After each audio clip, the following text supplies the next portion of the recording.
event is like about 4 days, and you're able to participate for 2 of the 4 days, or you go out full out, which is what I did. It's the best way, I think, to meet people and to build a relationship that way than to leave after 2 days.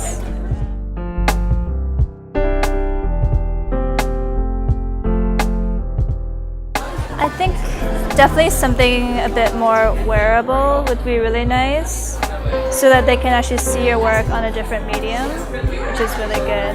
Because this is nice, but it's mostly, I think, it's only for people who would write to someone or to frame it as a piece of work.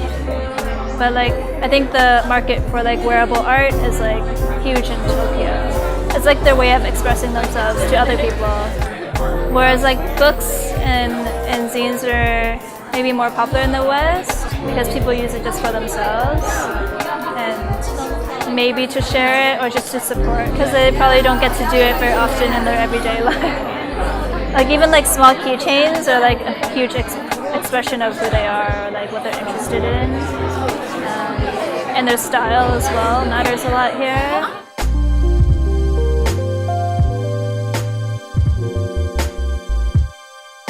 This is my first time here.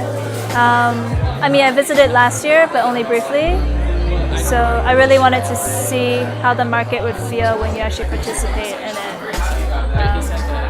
And definitely it's very, very different than what I've done in the West. I get to see people watch a lot more and to actually see like what they're interested in and like, which is mostly, I mean, they look through the books, but rarely do they actually buy it because they don't have space at home to put it. If it's wearable, then they can at least gift it to someone or that they can use it themselves. So next time I think I would have a bit more stuff that they can actually add to their collection instead of just being an item that they just accumulate. I mean, you know, pins are definitely very popular, these guys. Pins are very popular. You know, stickers are really popular. Tote bags, especially everyone carries tote bags in Tokyo. And if you have T-shirts that have like really clever sayings, it seems like they're really interested in it. Definitely something that makes a statement. I think they're pretty into.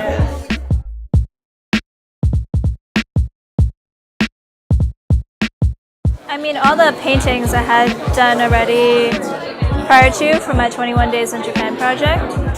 But then it was figuring out like how I wanted to apply to a product itself and what people would be interested in here, because it's different than what people online would want versus in person. Because I would have sold, I think, more postcards online than I do in person. Yeah, so it's figuring that out and then like thinking of the best setup to get the most attention in a small, like little space that you have. So like bookshelves are really good if you have a lot of books. Having signage is good in Japanese and English if you can. Yeah, and just like having things like neatly packaged. Most of the work is making it presentable.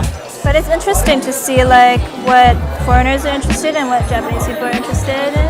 I think Japanese people are a bit more into the nostalgia of their food. So they always kind of go for like the asagohan.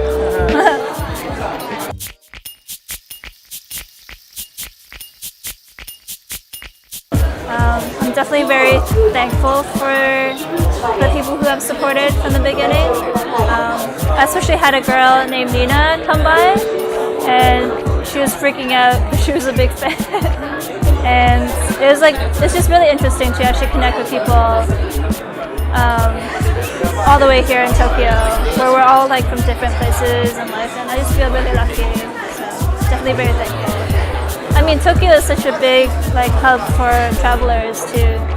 So like a lot of them do reach out to me, or they see my postings and they come and visit. So that to me is like a new thing, and it's pretty interesting. I do appreciate it. Yeah. I just feel a lot of gratitude, especially since like I feel like I'm still starting out, and to have like that kind of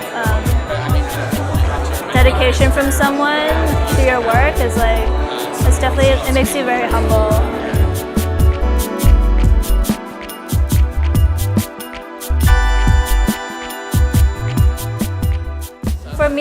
like coming to Japan, I think as an illustrator especially, I thought that they utilize and see illustration in a very different light. So I'm able to see my work, and people see my work in a different context as well. Like since I've gone here, I can do food packaging if I want to. I can do murals if I want to, and it's beyond just like on the page. It's much more vast than just editorial in the West, which is what the main route for illustration is. So in that sense, like I'm willing to try different styles to see where it can fit in and how it kind of, even if I don't end up doing it, it feeds back into the original, especially in a place where everything is based on who you meet and who you know at the right time. Like some people I've met only once, but they keep recommending me.